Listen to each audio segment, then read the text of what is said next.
speaking on behalf of my mom Susie, my older brother Michael, my younger brother James, and the DeLuca family.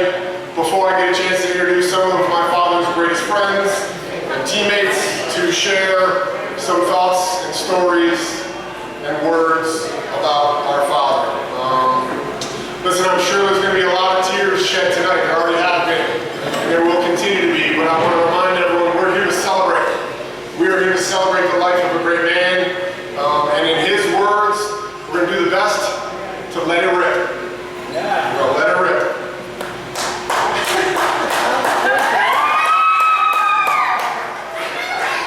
All right. Joy comes to us from those whom we love, even when they're absent. And Duke had many gifts to share with each of us, but one of the greatest was his joy of life. His joy of life was one of the greatest gifts that he had a chance to share with each and every one of us. We as his sons enjoyed a lot of the gifts that he passed on to us. For example, Michael enjoyed his extremely sharp wit and sense of humor. James enjoyed his devilishly good looks. And I got the gift of perspiration. I'm like my father, and I sweat quite a bit, so we went into the closet of my father tonight to get a couple of his shirts and set the tone properly, but it also helps cover up all the sweating that I'm doing right now, so I appreciate you being with us. You know, my father really enjoyed a good schwitz, so we're excited to celebrate it tonight. Right? Possibly the greatest thing that the Duke shared with all of us was his authenticity in building relationships and caring about people. So I'm not really sure where to begin, I'm just going to dive right in. David Victor Duke DeLuca, also known as Dave, Duke, Dookie, DVD, Dad, Grandpa Dookie, and as you most know, the Duke. The Duke. It's been an amazing opportunity for me to reflect on my father's life and the impact that he's had on myself and my brothers and our family, and how far he's come from a blue-collar boy in Gloversville, New York, small beginnings, to a self-made man and successful attorney, husband, father, and friend here in Rochester. He was born on July 2nd, 1942. He was the oldest child of Carl and Arlene DeLuca and grew up with his younger sister, Deanna. And as I mentioned, in a small town in upstate New York called Gloversville, about 3 hours east of here and about an hour northwest of Albany. We heard that Duke may have had a little bit of a naughty streak as a young man, may have got into some mischief as a young buck in Gloversville. I'm sure we can all see him running around with the cigarette pack rolled up and the greased hair and cruising down the mean streets of Gloversville, New York. But one of the stories that I want to share on behalf of our family is one that we loved when he was a young man in Gloversville. And Dad was a very successful entrepreneur. He was a very crafty thinker, and he found solutions pretty easily. And one of the things that we loved, and Mom shared this story with us, I'm not sure when, Mom, but as a young man in Gloversville, he would walk up to the local 5 and dime store, walk around to the back, grab a couple of the empty glass bottles, walk right around to the front, walk in, put them on the counter, ask for the deposit, get that money, and parlay it into candy right away. Walk home with a fistful of candy. His mom and dad didn't really know what was going on, but I think that was a good indication of things that were to come for Dad. His parents decided to parlay his gift of maybe getting in a little bit of trouble, along with his athletic talents and good grades, to take advantage of a great academic and athletic opportunity up in New England, and probably also wanted to get him out of the house. So they shipped him up to Williston Academy up in Northampton, Mass, where he graduated after playing football, basketball, and baseball, and meeting some great friends up there. That, I believe, was his introduction to New England baseball, which is something that carried through for him in his life as he moved forward. After a distinguished career at Williston, where I think he may have almost gotten tossed out once or twice, not really sure, but he graduated and moved on to Brown. Providence, Rhode Island, where he competed in football and baseball. He was an All-American selection in baseball. Graduated in 1964, and again, made a number of great friends and acquaintances up there, many of whom are here today. Less than a decade after graduating from Brown, in 1973, he was elected into the Brown University Hall of Fame. One of, he feels, one of his greatest accomplishments as a student athlete. In the words of his coach at Brown, a guy by the name of Stan Ward, Duke had one of the best swings he'd ever seen in a college player. Dad was a very accomplished athlete. After graduating with an English degree from Brown as a Dean's List student, he matriculated to a prestigious law program down in Washington, D.C. at Georgetown University. Had a quick cup of coffee down there before he decided to go on a little ski vacation for a couple of months and couldn't get away from upstate New York, so felt that Georgetown didn't quite fit him right and moved right back upstate here to Syracuse to finish his degree in the Salt City. I mean, you can't get away from God's country. It's beautiful up here. So he went to Syracuse, was an undergraduate RA, was a Norman Pinsky Scholar. He won the law school's moot court competition in what was one of many victories that he would have when it came to his law career and just general arguments in the DeLuca household. Moved here to Rochester in 1968 and began his career as an attorney. After a relentless pursuit, and I mean that, relentless pursuit, using all of his collective intelligence, wit, and skill, he successfully captured the heart of a young Susan Seacrest. Give it up for Susan. Yeah.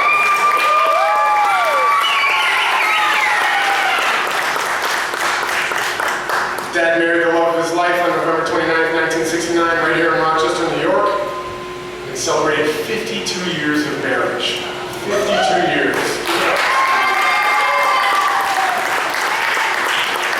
So when thinking about how to talk about Dad, you can imagine pretty challenging subject, pretty challenging task for us to take place. And again, James and Mike and Mom are right here with me.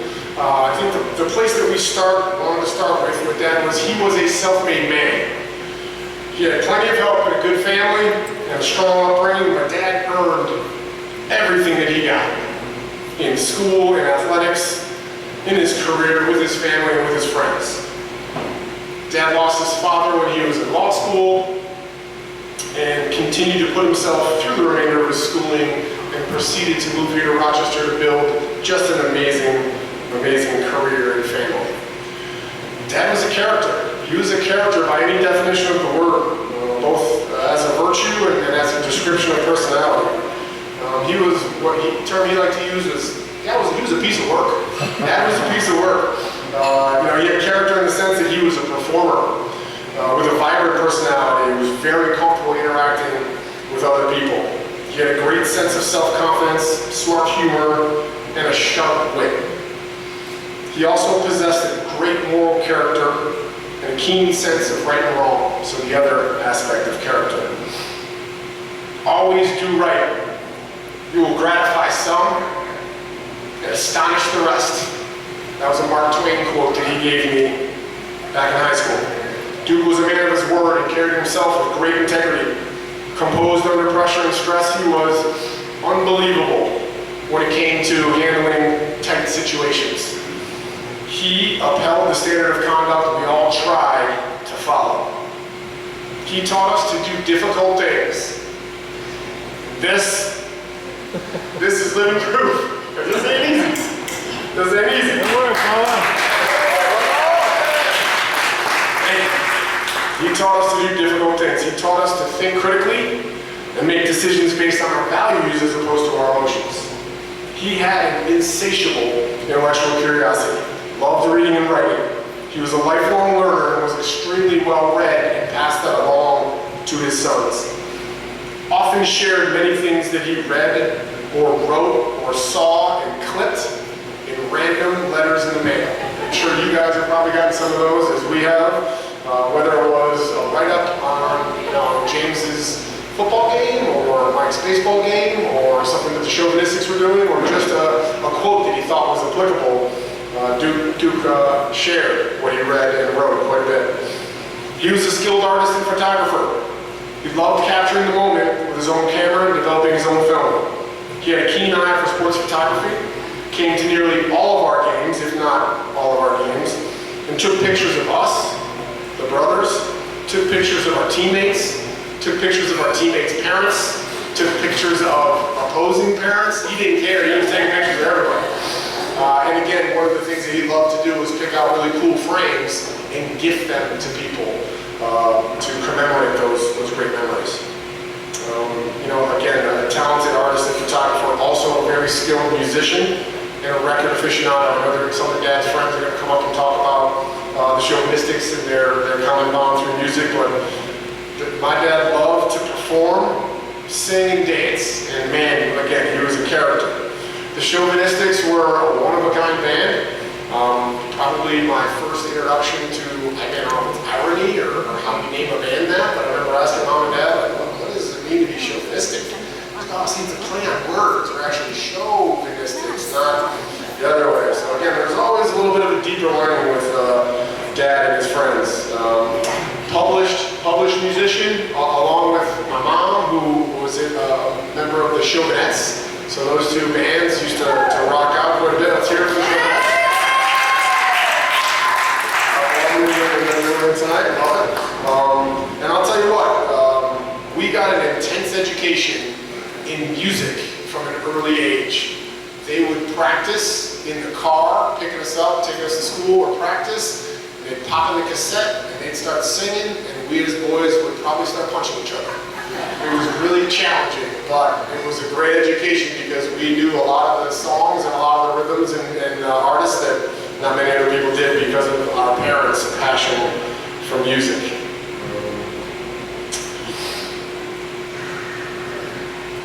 So, and one special thing about the Chauvinistics that stays with us today, I hope you guys know that the tunes for the Chauvinistics continue to play on the radio and on the internet, but we play the Chauvinistics version of the national anthem before every one of our games. Yeah. The Duke lives on. He was a collector of ultra-rare records in mint condition only. He educated us in the art of music, from the classics to modern reggae and rock and roll, anything from album cover art to B-sides to lyrics to harmonies to who influenced who in the greater scheme of music. He's probably up in heaven right now discussing with Lamont Dozier what the Motown sound really was and how he enjoyed those harmonies. Some of our first concerts were in our basement with my dad spinning the vinyl, whether it was from his record player or one of his two working jukeboxes in the basement. The basement at 306 was rocking from an early age. Dad loved sports and competition. He was a serious competitor. Everyone knows that serious look, and there's a couple pictures over here that you guys can see where he has a steely gaze. He's ready to compete. He was a die-hard Red Sox fan. Go Sox. Go Sox. All right, we're not doing well right now in terms of maybe in last place, but we're ready to make a run. But, from his days at Williston and Brown and playing in the Cape Cod Summer League, he was a die-hard Red Sox fan and raised us as a Red Sox fan as well. We also were raised as Dallas Cowboys fans here in Rochester, New York. Not very popular, that's okay. I'll tell you the story, and Duke may have shared this with you, but he played baseball against Roger Staubach at one point in time in college, and when Roger got drafted by the Cowboys, he became a Cowboys fan and followed the Cowboys because of the way he played the quarterback position, which my dad did as well. And that is how three boys in Rochester, New York grew up as Boston Red Sox fans and Dallas Cowboys fans in Bills country, in Yankees country, in Jets country. But I'll tell you what, when Duke followed a team, he followed it. He was a big fan of the Cowboys and an even bigger man for allowing us to bring an Eagles fan, a Niners fan, and a Patriots fan into the family when we got married, so appreciate it. Avid golfer, followed PGA golf. The Golden Bear, Jack Nicklaus, was his favorite. He followed college lacrosse after James and I started playing a little bit. Was a huge fan there, was a big fantasy football player. Team Hoosh, winning the championship multiple years. And really, he was the biggest fan of any team that we played on. Any team that Mike, James, or I played on, he was the biggest fan. He made friends with our teammates. He made friends with our teammates' parents. He made friends with our teachers. He made friends with our coaches. He made friends with our coworkers. Pretty much anyone we came around. Dad introduced himself to, got a chance to get to know them, and became friends with them as well. He loved to celebrate victory with cigars. The victory cigar is a tradition that we will carry on with Duke, but special holidays and big wins brought the cigars out. It was pretty neat. And then another funny story, the Duke, he used to love talking ball, especially as I got into the coaching profession. He wanted to know what's going on in recruiting, and who you playing, and what's the schedule look like, and what's this guy going to do, and how are you going to do it. And it got to the point where these intelligent young sons that he had, one in particular, Mike DeLuca, decided, hey, in order for you to talk ball, you're going to have to put this headset on. So we bought him for Christmas a Motorola headset, which was like a mock football coach's playground headset. And that was a requirement at all family meetings and post-game tailgates. If you wanted to talk ball, you had to put the headset on. And again, some of the favorite photos and memories were when he wearing the headset, talking ball. Later in life, he enjoyed watching his grandchildren compete. The grandkids will forever remember heated games of Go Fish, Crazy Eights, Monopoly, ladder golf, and cornhole. And maybe every once in a while be accused of cheating. The competition runs strong in the DeLuca family. Duke was the epitome of a counselor and a coach. He used to say to us, let the game come to you. He performed meaningful and impactful work as a counselor of law and as a youth coach. He strived for excellence in his actions and grace in his interactions. I'll say that one more time because I think that really epitomizes him as a coach and as an attorney. He strived for excellence in his actions and grace in his interactions. His approach was his way of being versus what he did. He had an amazing ability to ask the right questions, to listen, to discern, and find the truth and the way forward in that particular situation. So much so that none of our high school friends wanted to go over to the house and be subjected to the third degree from DeLuca. Guys would come over, or girls, our friends would come over, and they would actively avoid my father because he would have them sit down and he would lock them in and start talking to them about what was going on and get to the heart of the situation really quickly.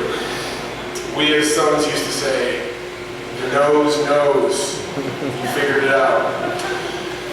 As an attorney, he was a deal maker, skilled in conflict resolution, and he had an uncanny ability to bring parties from completely different points of view to a place of compromise and common ground.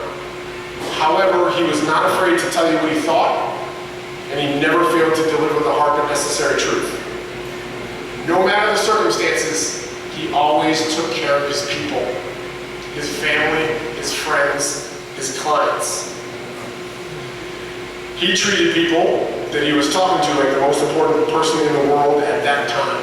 And as I mentioned, he thrived in tight situations. That was another phrase that he liked to use, a tight situation. I don't know, we got to make some moves here. And he was in his element when that happened. And I'm sure he helped a lot of you guys out of your particular tight spots. I can't tell you how many times people have come up to me and said, your father really helped me at an important time in my life. His impact transcended his orbit. He was equally passionate about the education of young kids through school and athletics, coached us in Little League baseball and football, and guided us in our other sports as well. He taught us how to throw and catch, dribble and shoot, attack and defend, but he also taught us how to learn, how to think critically, and how to behave with proper manners, etiquette, and respect for others. We might have been slow learners and not very good at it, but he stayed with us. The biggest thing I can say about my father was he was a catalyst for conversation and connection. He was gifted at connecting with people. He was a phenomenal communicator and possessed an authentic desire to connect and talk to people, even complete strangers. We witnessed him talk to people like he had known them for his entire life and he had just met them 5 minutes ago, whether it was a waitress toll booth attendant, the person selling the newspaper, Dad would get involved in a 15, 20-minute conversation with a random stranger, and we'd be sitting there saying, what is going on right now? We turn around and we walk away, like, hey, who is that? Is he doing this? Like, I don't know who that was, they just met him. He just had a chance to connect. He was great with his words and had an ability to communicate both verbally and non-verbally. He possessed a unique ability to build transformational relationships versus transactional relationships. And he did this through a strong sense of self-confidence, combined with the ability to be truly present with the people he was speaking to and sharing time and attention with. He was naturally curious about other people and was never afraid to make the first move, smile and ask questions. That was Dad. Never afraid to make the first move, smile, and ask questions. An English major, he was a master of vocabulary and grammar. And once he got someone talking, he had a great ability to observe and listen and trust his instincts as to how to move forward. Each of us, I'm sure, has spent countless hours immersed in conversation with my dad. In every conceivable medium, in person, on the phone, via letter, via text, conversations on a multitude of topics, some of them of monumental importance, and some of them totally meaningless. He was an adept conversationalist on both ends of the spectrum and everything in between. And one thing that helped him as a phenomenal communicator was the discipline to follow up. Duke was relentless in tracking down contact information and used every media to communicate and stay in touch. Again, written, spoken, sung, didn't matter. Text calls, random emails to friends, teammates, coaches, former players and former players' parents. Everyone was connected. He shared a love of family and friends. He embodied compassion for us and taught us how to love unconditionally. He taught us how to have meaningful values and the ability to discern right from wrong. Dad was demanding but fair, compassionate, and an affectionate father. He had a firm handshake. He had firm high fives. And he gave the biggest bear hugs you'd ever seen. But the thing that I think separated him and distinguished him, for us at least, he was never afraid to kiss somebody on the lips. He went right in for us as sons, for his grandkids, for my assistant coach's wives. I'll never forget, I think pretty sure Coach Petramal was here. The first time we went out to dinner, Coach Petramal was at the dinner table and my dad said goodbye, gave me a big kiss on the lips and left, and Coach looked like he had seen a ghost. He looked at me and was like, what was that? Hey, that's just my dad. He goes all in. Kisses on the lips. At the head of the table at family dinners and family meetings as well. He loved to host dinner parties, and he loved to go to lunch with you guys, all of his friends. He loved to go to lunch, and he loved to tell us about his lunches. I've had a couple conversations tonight with a number of you who said, your dad was so proud of you, and he told me everything that you guys were doing. Well, the reverse is true too. He came back from lunch and he let us know what all you guys were doing after his lunch meetings. He guided us as his three sons to follow our passions and pursue our best, to walk our own paths. Through school, through art, through athletics, through career, and ultimately, through a proud family. He pushed us outside of our comfort zones in all facets. He would ask us constantly, what did you do well? What could you have done better? What will you do to improve? And the biggest one was, did you do your best? Did you do your best? He was a great man. He was a self-made man. He was a character. He was a competitor. He was a counselor and a coach. And he was a catalyst and a connector. He loved life. He loved his family. He loved his wife. 52 years. I'm going to get through this. I'm going to do it. He loved his wife for 52 years. He loved his three sons. He loved his three daughters-in-law. He loved his 5 grandchildren. And countless number of friends. He loved deeply. Big smiles, bigger laughs, bear hugs, kisses on the lips. He loved you, his family, friends, and teammates for life. Thank you for being here. I have one more thing I'm going to read before I turn it over. said Dad was well read, and he shared with us a lot of his books, and a lot of poems, articles, things that he felt were relevant. And this was one that I think that he would like. It's by the great American poet Douglas Malloch. Some of you may have heard before. The tree that never had to fight for sun and sky and air and light, but stood out in the open plain and never got a share of rain. Never became a forest king, but lived and died a scrubby thing. The man who never had to fail to gain and farm, the man who never had to toil to gain and farm his patch of soil, who never had to win his share of sun and sky and light and air, never became a manly man, but lived and died as he began. Good timber does not grow with ease. The stronger the wind, the stronger the trees. The further the sky, the greater the length. The more the storm, the more the strength. By sun and cold, by rain and snow, in trees and men good timbers grow. Excuse me. Where thickest lies the forest growth, we find patriarchs of both, and they hold counsel with the stars, whose broken branches show the scars of many winds and much of strife. This is the common law of life. Douglas Malloch.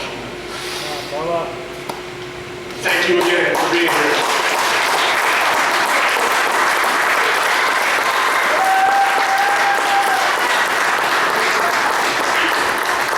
Thank you for sharing this celebration. We love you, Dad. Looking forward to hearing all the great stories that your friends and family have to share. It's my honor to turn the mic over to his good friend. I got an intro for you. I don't want to forget my intro. It's in here somewhere. Oh, here we go. Max Stoner, Dad's longtime law partner and close friend. He's been with Dad from the very beginning here in Rochester. Max, come on.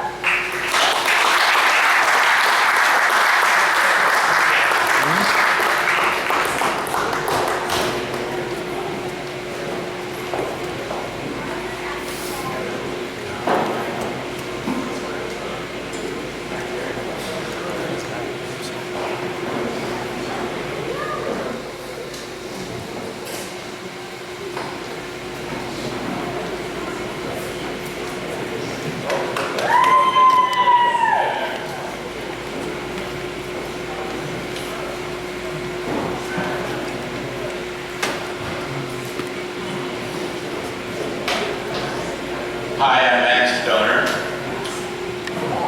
After hearing Ben's short introduction, all I can say is Shazam.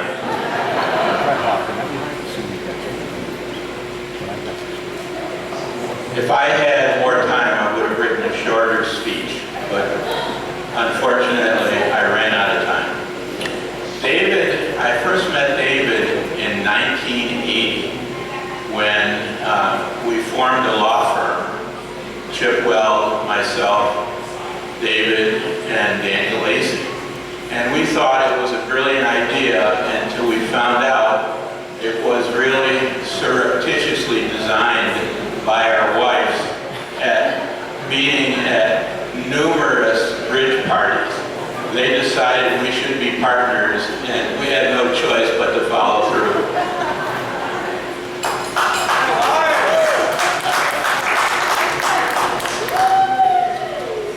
We started our practice at the Crossroads building, which was at the corner of Main Street and State Street.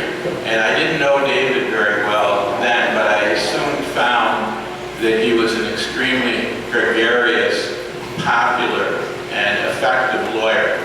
We used to go to every day. We'd start off at 12 o'clock and walk up to the Manhattan or Sibley's. But on the way up, David would stop every 20 feet, running into a lawyer that he knew, shake hands, and essentially solve his entire workload in that 45-minute walk up to Sibley's or to Manhattan. got so bad that Chip Weld used to just say, "I'll meet you guys up at lunch." So in any case, we moved from the Crossroad buildings to the Marine Midland Tower, and it was there that David employed one of his most effective money-saving techniques, the father-in-law credit card. Sue's father was on the board of directors of McCurdy's, and he had a credit card that would allow a 20% discount at any time. So inevitably, about a week before Christmas, he would miraculously turn up with this credit card.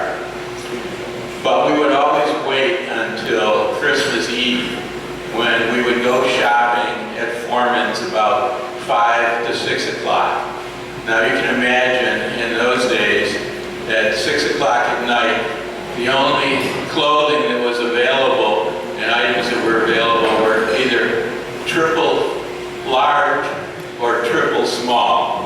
So Sue and Barbara every year got coats and jackets and shirts that obviously wouldn't fit them. And those were in the days when people returned Christmas presents almost daily.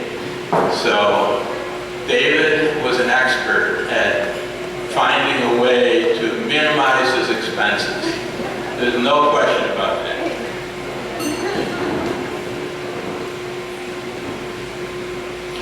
I'm wearing one of David's favorite hats, and as Ben has said, he was an avid baseball fan, and he always used to tell me, "Max, I don't know why I became a lawyer. I really should become a professional baseball player."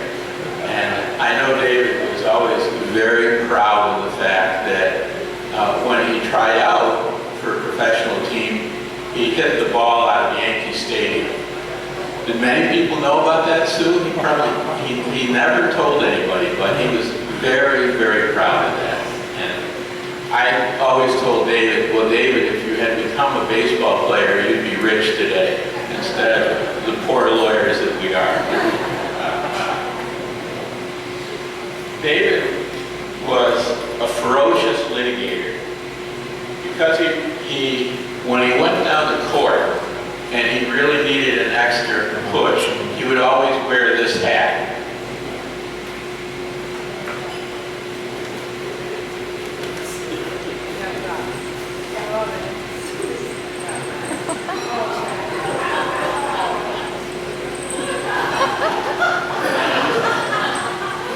His Viking hat.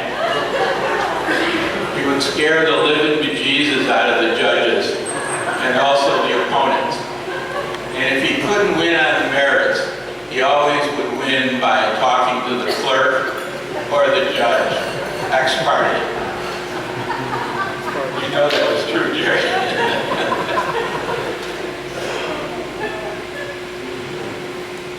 I was reflecting on the way driving down that I have known David since 1980, and that would mean I saw him for over 10,000 days, and at times I wish it was only 9,990, but we all survived.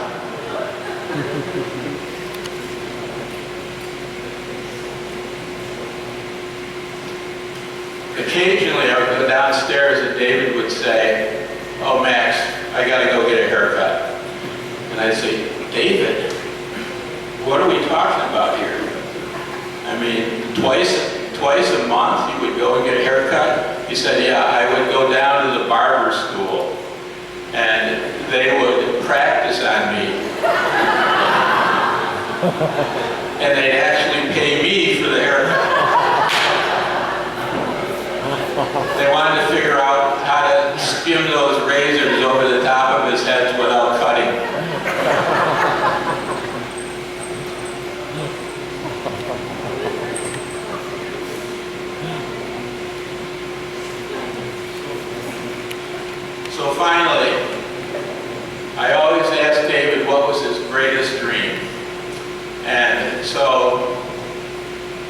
thinking about it for a while, I bought the final hat that I thought he should wear.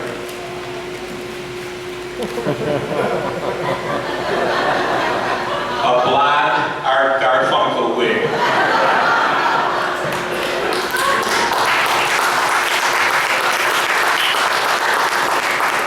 This is how he looked in his youth, at least in his own mind.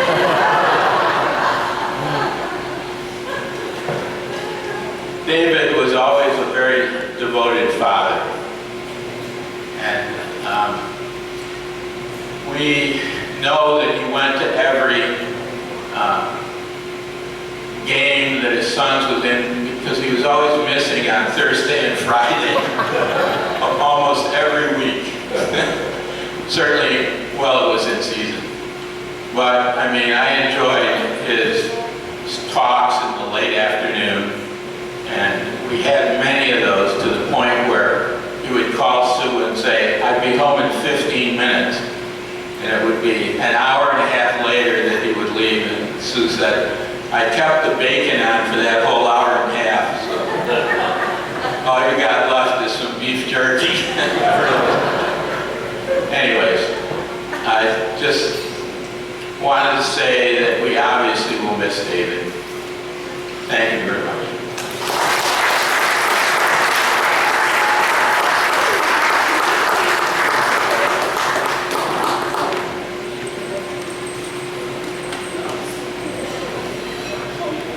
Thank you, Max.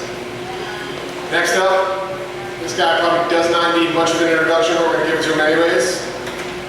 Known as the Boog. Boog and Dad played football together with the Rams in the 70s. They coached Vince Lombardi football together in the 80s, and after that they mastered the art of a 2-hour lunch. 2-hour business lunch. Probably written off too, Mr. Walter. Boog is famous for his toga at the first Cobbs Hill Youth Baseball Sock Hop in 1981 and his amazing dance to Shout, which he also reprised at my wedding. Let's give it up, Mark Schiller. Boom!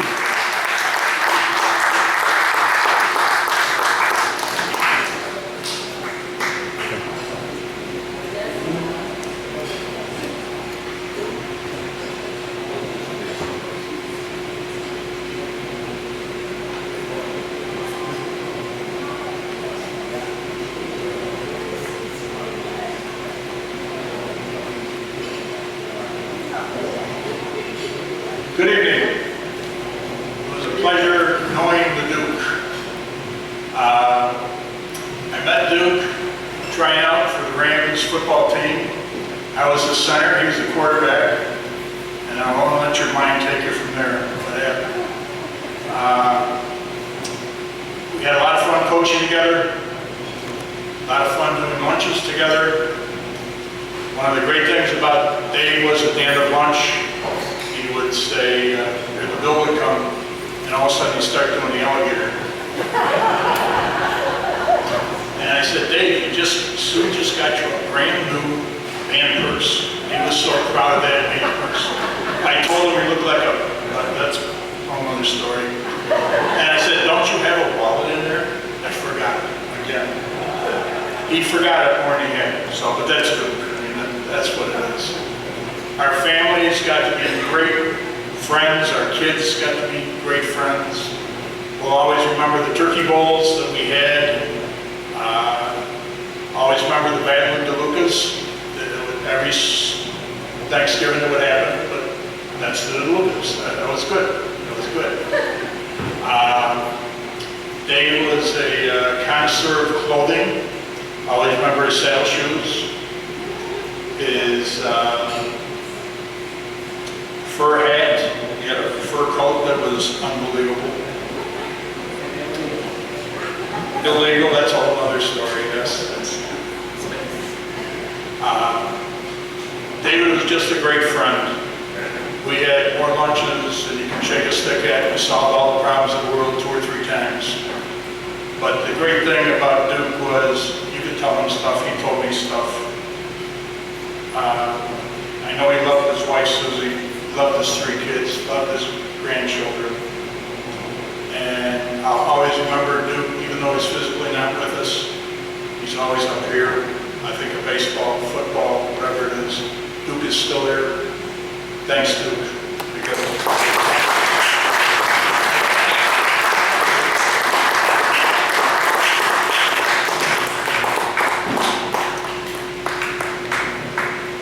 Chip Chamberlain, you're up next. Chip and Dad met in law school, and the relationship continued when they both began to practice law in Rochester. They shared a deep love for and knowledge of the game of baseball and became best friends, in spite of the fact that Chip's a Yankee fan. Chip Chamberlain.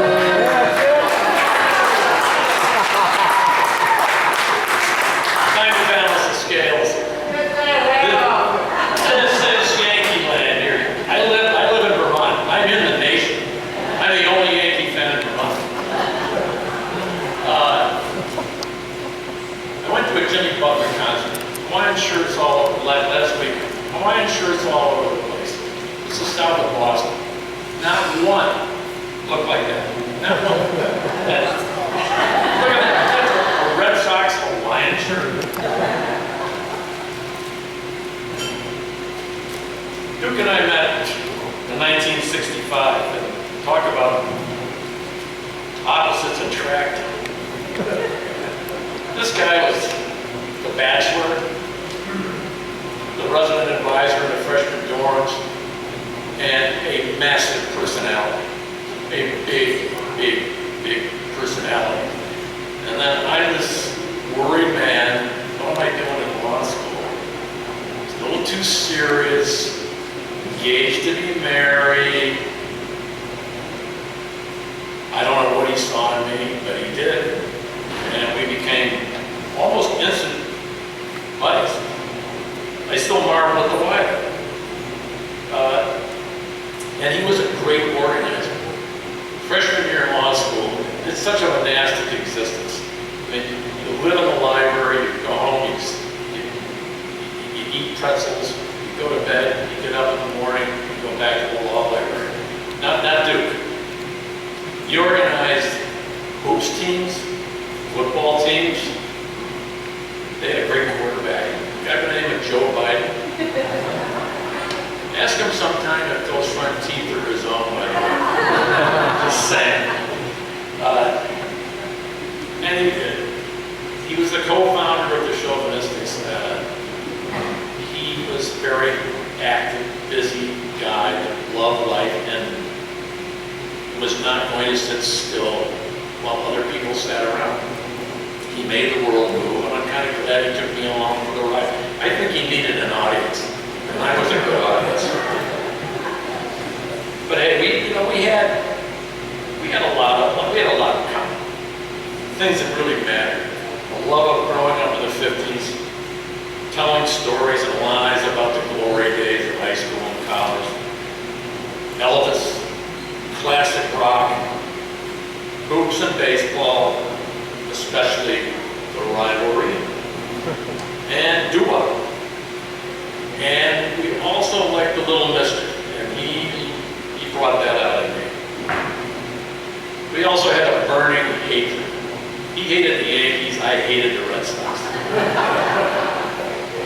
Susan referred to Duke as a boy dad, and it made me really laugh because that sums it up.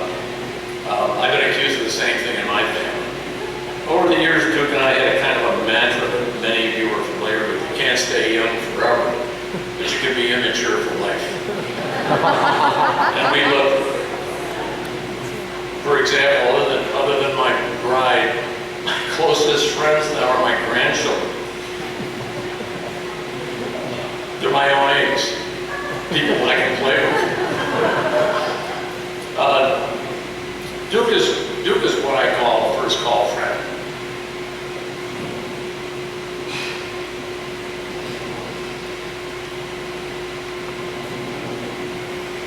When your life goes a little sideways, Duke was a friend you call first, as I did. And I think most of us feel the same way about it. Several years ago, I gave a high school commencement address. The theme was, give me a do-over. And I had a list of 12 commandments, things that I wanted to do better next time around. And one of them was something that Duke did better than anybody I know. He was a great friend. He worked with him. He kept in touch. He had a contact list that I swear is as big as a football field. He knew everything about everybody, and he had a list of contacts. Just amazing. But the most important thing about that friend aspect, he treasured his friends. He really, truly did. I want to emphasize that. He truly treasured all of us. And even though I haven't met many of you personally, I know about you because he talked about you. Now, one of the things I told the boys when Duke passed was to tell stories about him. So I've got a couple for you. With a personality that big, there would be plenty of stories and plenty of laughs, and that's what he'd want us to be doing today.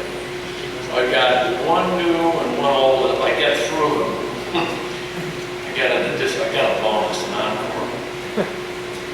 This first one is the new one. This was just a couple of years ago, just before COVID hit, stopped me from coming back to Rochester. So I came back for a meeting and called up Duke, let's go to dinner. So we went to some hole in the wall in Brighton. Susan and Duke would find these places with no names, great food, I'd never heard of it. And he'd walk in and, hi Susan, hi Duke, and he would know all their names and he would chat with them as we got to our table. And this place, little place in Brighton, remember that? So Duke and I, as usual, start talking about the glory days. And my bride and Susan kind of move away a little bit further so they can kind of chat in their own way. We're reliving our glory day stories. And I was telling Duke, you know, when I moved to Vermont, I used to catch the sport news on a Channel 13 out of Albany. And one night, I was listening and they talked about this legendary basketball coach. And he had won 3 state championships for Shenandoah, and he was about to be admitted to the New York State Basketball Hall of Fame. And Duke said, well, who was he? And I said, well, this is a guy that I played basketball with in high school for the first 2 years of high school. We played JV ball together, and then he just dropped off the face of the earth. Never heard from him. I never learned where he wound up. He just left. So I'm listening to this broadcast, and the guy's talking about Jimmy Zullo. Duke says, big guys, big laugh. Jimmy Zullo, he dated my sister in high school. You want to talk to him? Pulls out his iPhone, punches in the number of Jimmy Zullo, and I'm talking to my high school buddy, and I hadn't talked to him in 25 years. That's classic DeLuca. The rivalry. How can I stand here and talk about the Duke without talking about the rivalry? We go back to 1976. I had a little, that bump in the road that I just referred to, Mr. DeLuca helped me with that, as he's helped many of you. And so I'm a single dad, and I'm raising 3 kids, and my sister decides, brother, you need a break. I scored tickets to 3 games for the mid-summer, July, Boston Red Sox series at Yankee Stadium. Come on down. So I fly down. And the Yankees win the first 2 games. Don't worry, the Red Sox, they'd had their best season, 1975, legendary World Series that they played against the Cincinnati Reds, the big gun machine. Not so good in 1976. They were 14 games out when the series started. Yankees take the first 2 games. I'm back in my sister's apartment, enjoying some of her homegrown vegetation with her, and my sister says, it's a phone call for you. I said, well, who is it? It's Duke. I get on the phone, he said, I just called your mom. How come you didn't tell me you were going to New York? I'm coming down, I got tickets for tomorrow's game, I'm in the upper deck left field, come up and see me. Okay. So the next day, go to Yankee Stadium, and I'm waiting for the Yankees to get a lead, because if I'm gonna see DeLuca with the Yankees behind, it's gonna be unmerciful.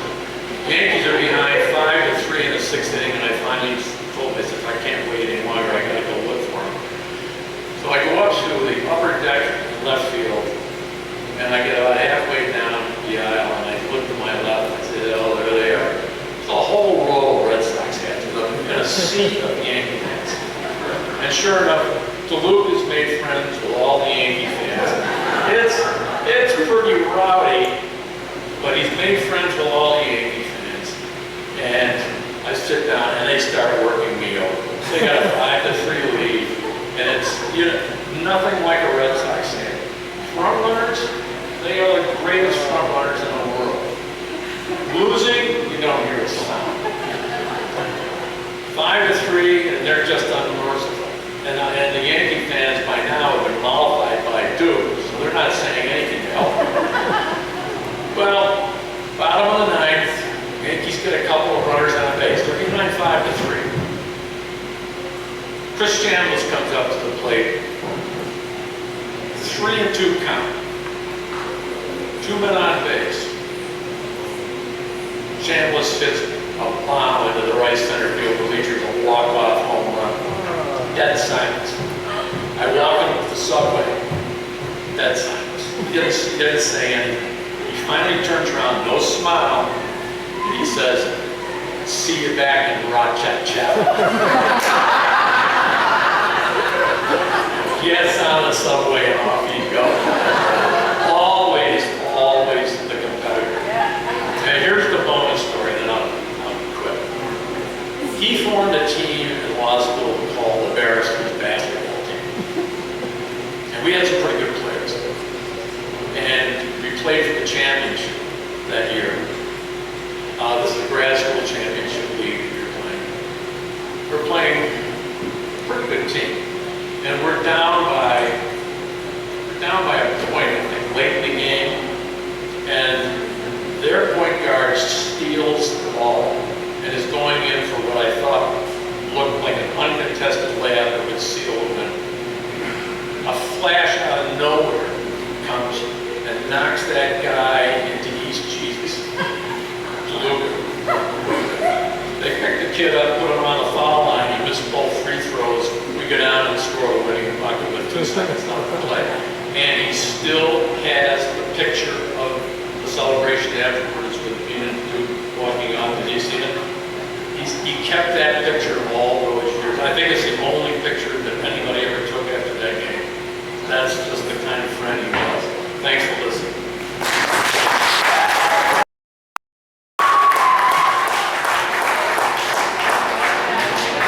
I swore I wasn't going to do this. There's only one way I'm going to do this. Let's see it. One way. Let's go. One guy that gets this. Yeah!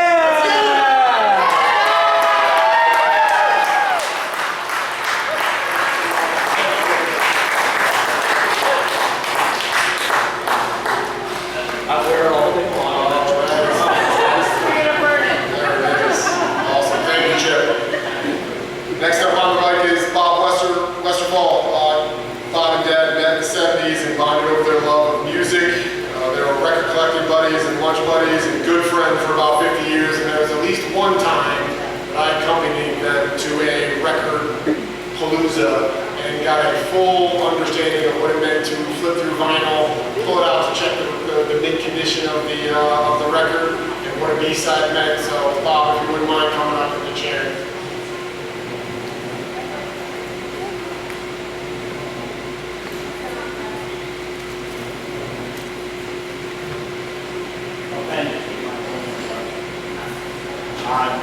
We did meet, we met in 1971, I'm sure.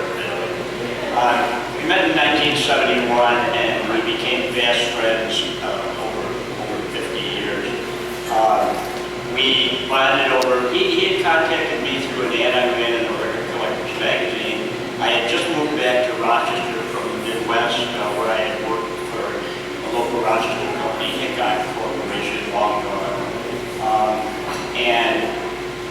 contacted me, said I'd like to get together and trade. Well, we quickly found out that we couldn't trade records together because he was a little frugal and I was a little bit of a perfectionist. So, but we became fast friends and we spent many hours together talking records and sports and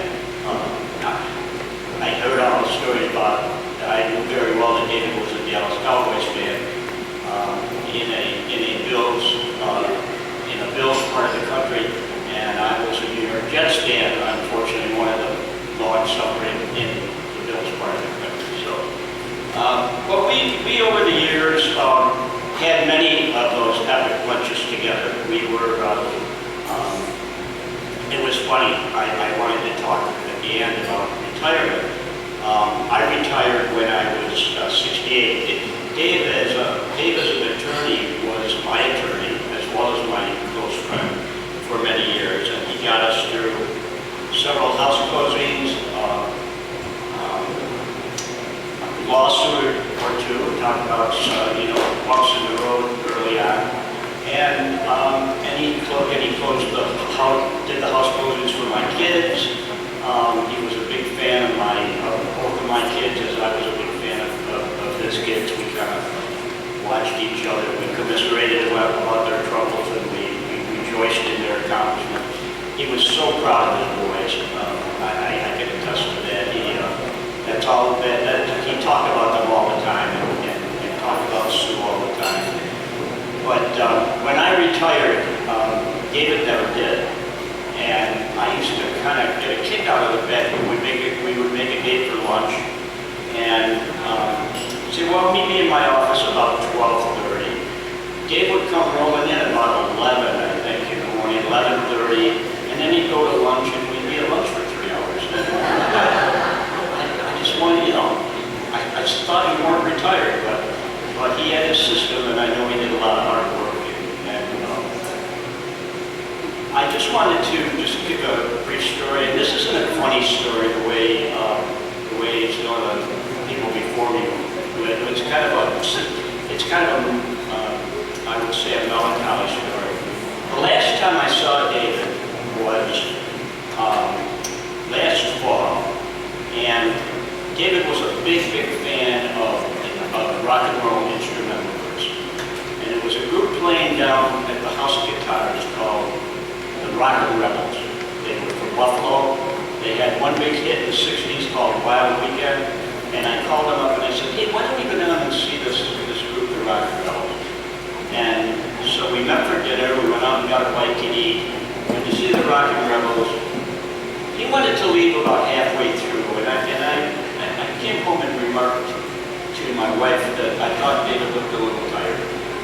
And he called me right before Thanksgiving that year, and he said, just want to let you know that I'm going and get some heart surgery, but not to worry.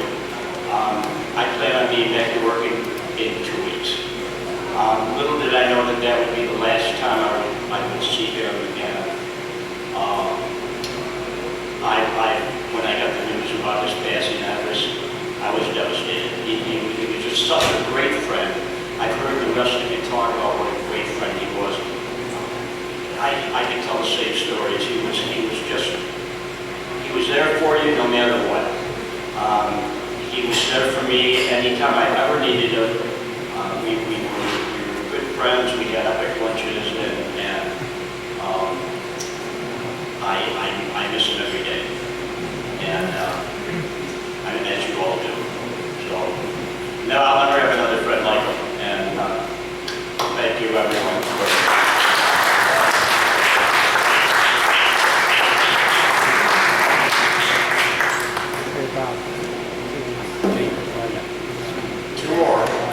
Maybe three. Next up, I mentioned how my father was able to form great relationships with our teammates, parents of our teammates, friends with the people that we maybe lived with in college.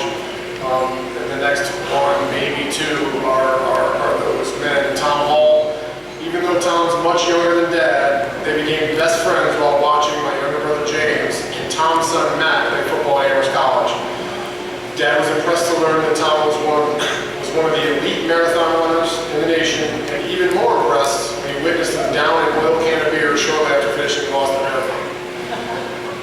Tom has traveled from South Carolina here to share his story and may be joined by John Joe. Potentially, I'll leave that to you, Tom. Tom Hall.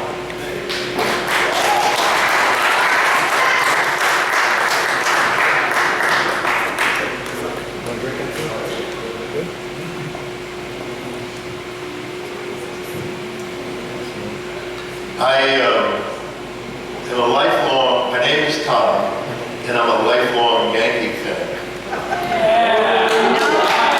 I've done this with Dave before, and I'm going to do it again. I got this at Fenway Park. Dave was larger than life. How fitting, or how befitting, to be in a place like this and celebrating Dave. I share one quality with Dave. I've given a lot of speeches in a work setting. I've given a lot of speeches in politics. I've never been under so much pressure to try to squeeze and cull down all my experiences with Dave into 10 minutes. It's impossible. I do share one quality with him. My daughter tells me I have a wonderful gift. I can talk paint off walls. Dave can talk paint off walls. My wife said to me, before you get up there, write down everything you're going to say. So she forced me now I'm used to just taking a few notes. She forced me to write down everything I'm going to say. I'm going to try to not get off script very much, but I can't tell you that I will. I have had the absolute pleasure of knowing Dave and Susan. Just tell me I'm going to get through this. Affectionately known as Duke, for ever since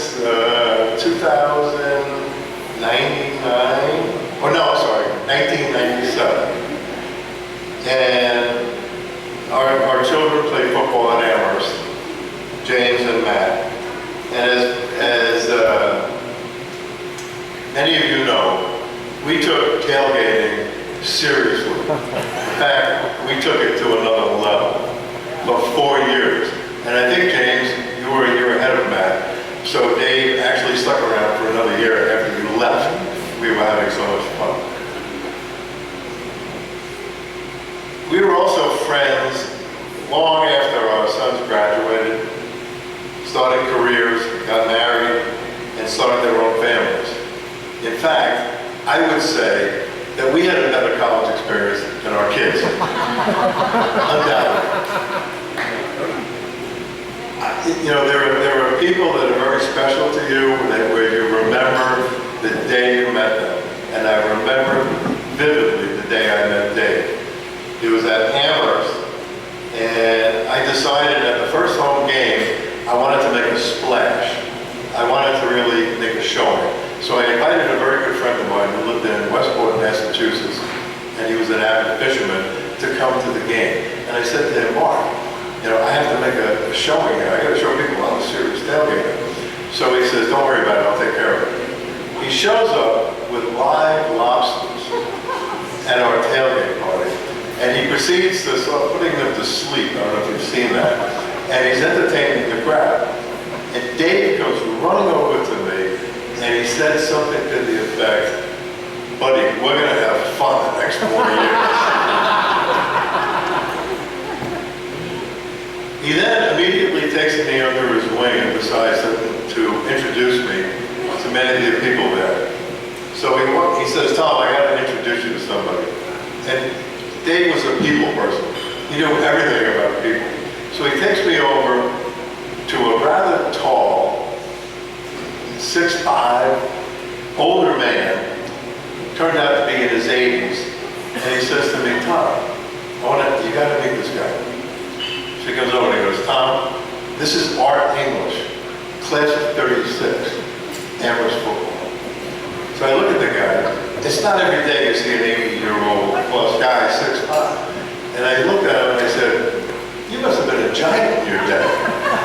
So he turns to me and he goes, I was the biggest guy in the league. So I said, "What position did you play?" And he goes, "I played the line, both sides of the ball." So I said, "Really?" I said, so he looks at me and he goes, "Does your boy play?" So I said, "Yeah." He goes, "What's his number?" So I said, "Number 13. He goes, "Which team?" So I said, "Amherst, of course." So he puts his hand on my shoulder and says, "Son, I'm going to give you a piece of advice for the next 4 years. There's no H in Amherst." Dave, I think he did it on purpose. He was like, and he turned to me and he said, "Tom, welcome to Massachusetts."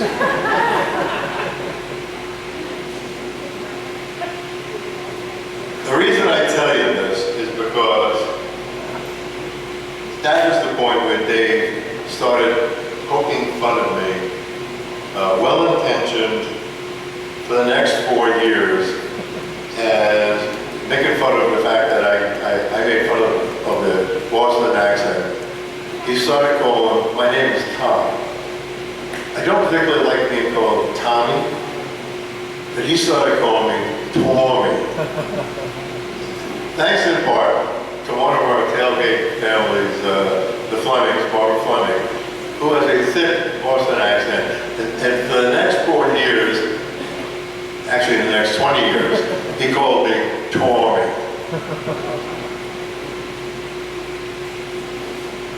As you know, Dave was a true Renaissance man.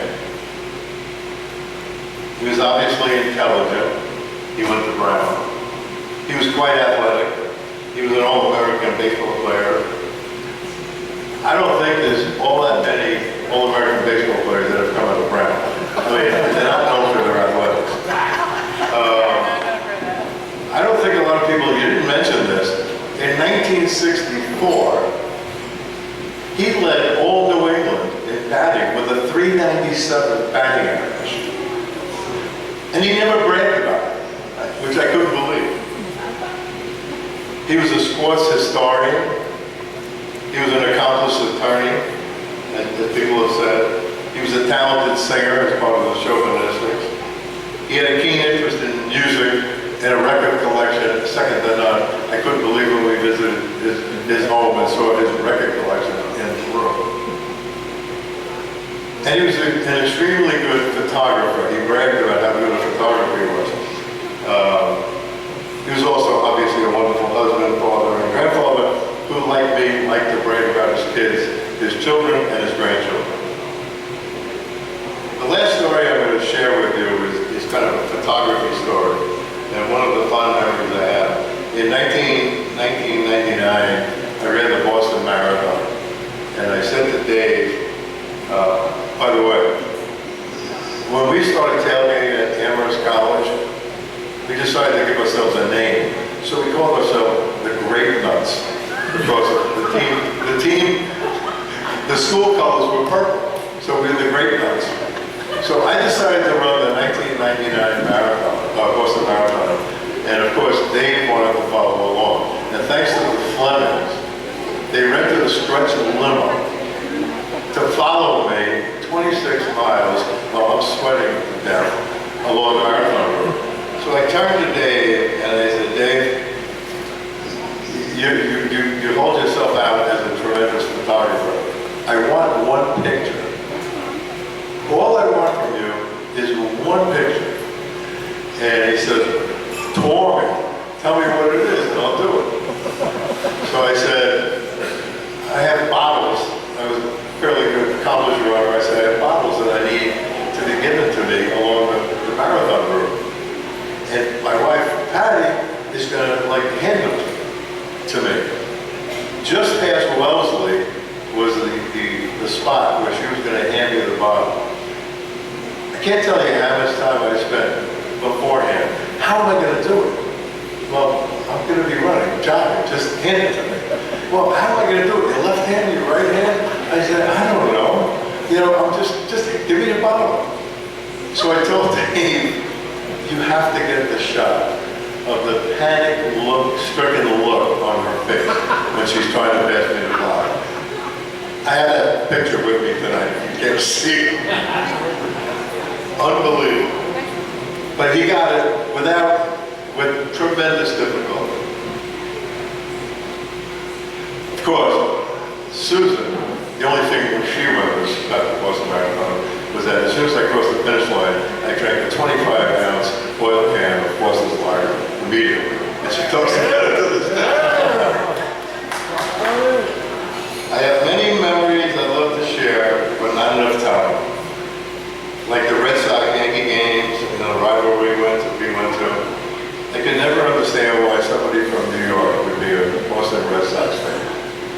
But I will miss those occasional calls from Dave every time something significant happened in the world of sports, in NESCAC, with Amherst, with the Red Sox. He would text me or email me, and I would be, you know, just so delighted to hear from him. But we have so many stories, good stories. Every time something significant happened, I would hear from him. I consider myself very, very, very fortunate to have come in, to have met Dave and to have him come into my life in 1989. He was taken from us too soon and will be terribly missed. Thank you.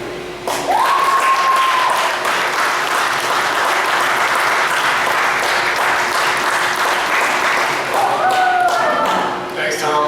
Really appreciate it. And before I introduce our last speaker tonight, just wanted to recognize how special it is to have that glisten on the back of Krishna's head, floating right in my eyes right now. It's really nice, like rejuvenating.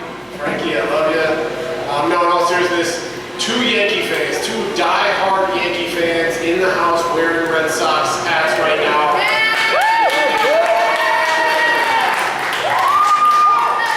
I'm not sure anyone aside from Dave DeLuca could make that happen, so that is absolutely amazing. So I want to introduce Danny Guilfoyle. The Foil, as many of you know, he and Dad have been friends for a long, long time, and you've heard Foyle's love of music and memorabilia collections. This guy started it all. He's a multi-talented man with a perfect pitch. And sings bass like a pro. He's also a great baseball / softball player, accomplished DJ. He and Dad shared a love of music and a love of the finer points of doo-wop. And we're in a band together, and just a wonderful man. Thank you so much for speaking, Danny Guilfoyle. Wow, what an intro. I think I'd go back to maybe one of your stag parties or something. That's how I met the Duke. Somewhere way back, maybe it was you, Billy, introduced me to the Duke, or Fred. You said, here's a guy who knows everything about music. He could stump you so easily. Now that's a challenge for me. Not much, I have to be honest. I'm the best. So the Duke and I started going with trivia back and forth. Then he said, you'll never get this one. And he asked me to sing a song called Guided Missiles. So we were doing this sort of timing thing where we had 2 minutes to answer. Well, I knew right away who it was, but I let the seconds go off the clock. And then Duke saying, see, I told you I'd get it. And then I came up with the answer, the cufflinks, and immediately stumped him 3 times in a row because I was holding back on New York City stuff, which he knew some of, but not all of. So that's how we met. And we became the best friends I, like many of you, miss his emails, his messages, his calls. We would talk sports. We would speak about music. Music that a lot of upstate New Yorkers didn't know, but we were doo-wop collectors first, group harmony, and then the hits. Now, he liked the hits. So did our friend Bob Westphal. Bob liked folk music, Kingston Trio, things like that. Well, I liked it, but I didn't. It wasn't everything.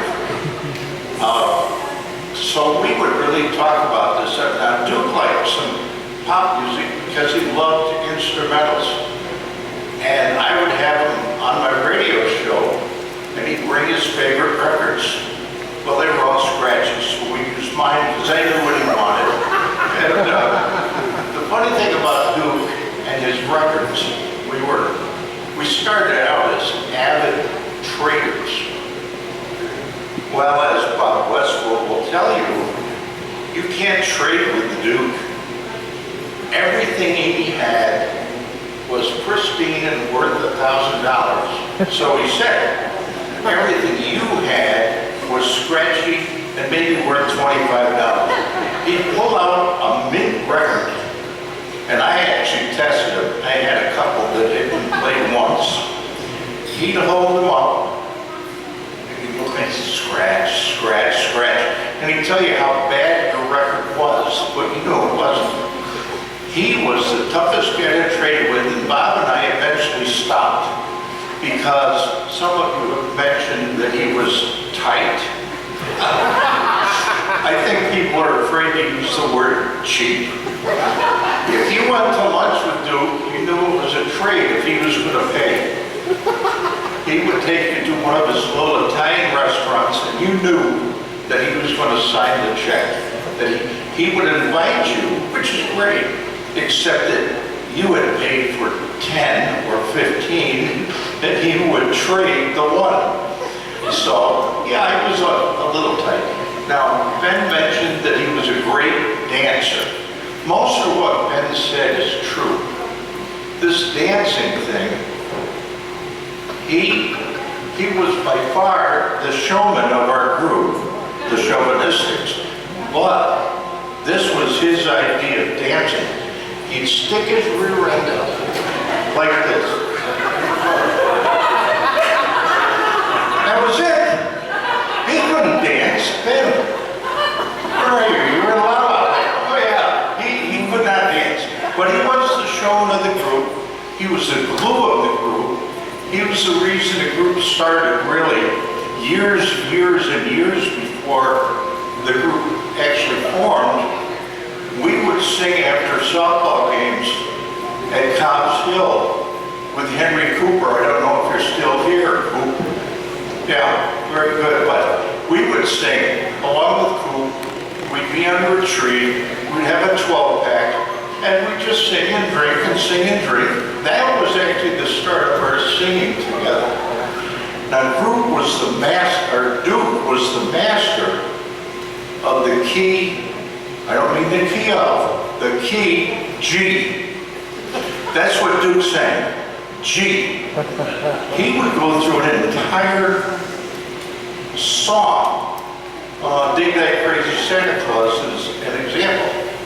He would never leave G. How did he do that? We don't know, but we sang along, and it was kind of great. He kept the group together. There were when we thought maybe we were going to break up, but he found a way to keep us together.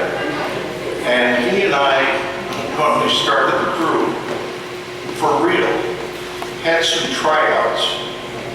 And he thought this one guy was great that came. The guy sang Beep, Beep by the Playmates. Now, I don't know if any of you remember that song. It's kind of a novelty song. It's not anything that I would ever say, hey, that guy was great on Beep, Beep, right? So I voted him down. But we did get a couple of guys who really knew about music because they were barber shoppers. Unfortunately, they didn't know about life, but they knew about music, I guess. And we formed this group, and I think we were together 35 years. I mean, that's absolutely amazing. We made CDs, we had hits down in the Carolinas on the beach music cafes. Whoever thought that would happen? And we got to open for anybody you can think of. I mean, we opened shows at the festival tent, one after another. We had these shows. And, you know, we weren't that great, but somehow we put it over. This is how good we were. We were singing on a New Year's Eve, and our wives were watching. And while we sang, they drank. And drank some more. So we finally finished our last set, and the wives said, collectively, we can do that. We're going to be better than you. And they formed a group. And so, matter of fact, 2 or 3 of them are here tonight. You know, Bart Stoner, my wife Carolyn, Susan, and they were great. But I hate to tell you, he had no personality. You think I'm kidding? It was very tough. They were very stiff on stage, but what music they put out, where we were just bullshitters, and we were up there singing our hearts out as best we could, but they were so much better than we were, and yet we ended up doing a lot of stuff. Now sports, that was easy. Duke taught me right off the bat, it's not bad to use the word hate when it comes to the Yankees. I love life. I love music. I love my wife, my family, everything. I love life. I love people. So I don't have hate in my pocket as a word to throw out very often. But believe me, I hate the Yankees. And he did too. And so that part was fine. We had a wonderful life. I miss him every day like everybody else. It's very hard. So often I think, I gotta show that to Duke, or I gotta talk to Duke about this. You know, so I talk up there a little. It's tough, but we loved him. And do me a favor, how about a standing ovation for the Duke? Come on, everyone. One at a time.